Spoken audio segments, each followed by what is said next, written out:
আলহামদুলিল্লাহ, গতকাল রাতেই দেখলাম যে মাদিটা এখানে বসে আছে ডিম দেওয়ার জন্য।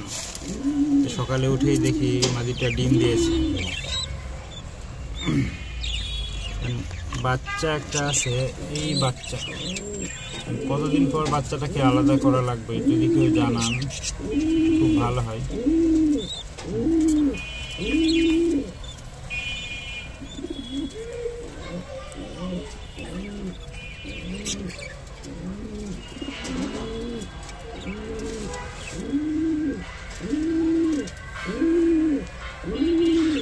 এই অবস্থায় বাচ্চাকে কি ঠিকঠাক খাওয়াবে,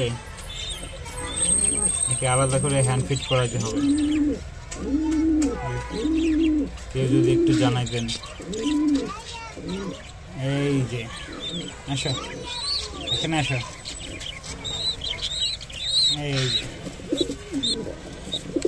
বাচ্চাটা, মাশাআল্লাহ।